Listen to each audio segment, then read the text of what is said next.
Website লাগবে। For example this is the page, and এই ওয়েবসাইটটার নাম হবে জুনো এআই, ঠিক আছে।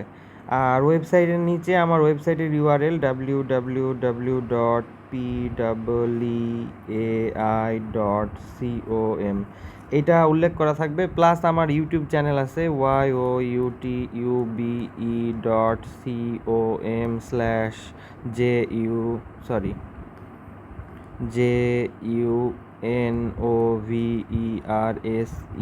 JUNOVERSEAI।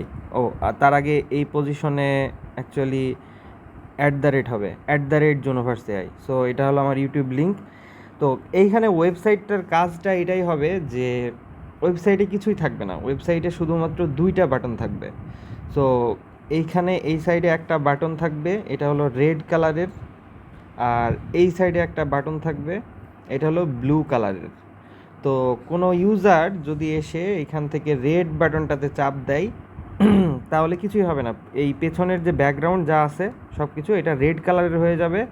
অ্যান্ড তার সাথে তাকে একটা র্যান্ডম টাইপের কী বলবো, একটা নম্বর দিবে, একটা র্যান্ডম নম্বর, কোনো কিছু নাই, তার কোনো ম্যাটারই করে না।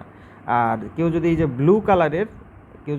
ব্লু কালার দিয়া এই বাটনটাতে কেউ যদি প্রেস করে ব্লু কালারের, তাহলে তার কি হবে, তার এই পুরা ব্যাকগ্রাউন্ড যা আছে ব্যাকগ্রাউন্ড সেম এরকমই থাকবে, কিন্তু তাকে একটা মেসেজ পাঠানো হবে। সে মেসেজ পাঠানো হবে হলো এই ওয়েবসাইটটার লিঙ্ক, ঠিক আছে, www.pai.com, ঠিক আছে। ও তার মধ্যেখানে এইখানে একটা আইকন থাকা দরকার, এটা হলো মাইক্রোফোনের একটা আইকন থাকবে, ঠিক আছে, মিক, ফর এক্সাম্পল মিক, যে মাইক্রোফোনটা দিয়া সেই ব্যক্তি এখানে যদি প্রেস করে তাহলে সে তার ভয়েস রেকর্ড করতে পারবে। এবং এইটা ওয়েবসাইটে আপাতত টেম্পোরারি ফাইলের মধ্যে এই ভয়েসটা প্লে হবে, কিন্তু সে যদি চায় সেই ভয়েসটার, মনে করো যে এখানে নিচের দিকে স্ক্রল করলে, সাপোজ নিচের দিকে স্ক্রল করলে এইখানে আরও ওয়েবসাইটটা আরও বড় হয়ে গেল, সাপোজ এইখানে স্ক্রল করলে এই যে প্লে আইকন থাকবে এরকম, ওই ভয়েসটা প্লে করার জন্য, ফর এক্সাম্পল এরকম। অ্যান্ড এইখানে একটা ডাউনলোড বাটন থাকবে, ঠিক আছে। ফর এক্সাম্পল সে যদি চায় ডাউনলোড করে নিতে, সে ভয়েসটা ডাউনলোড করে নিতে পারবে।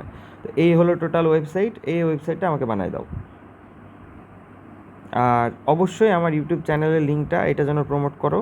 আমি আরেকবার লিখে দিচ্ছি, মানে এই যে youtube.com/@ এটা এখানে হবে কিন্তু, বাই দ্য ওয়ে, JUNOVERSEAI, ওকে, ঠিক আছে।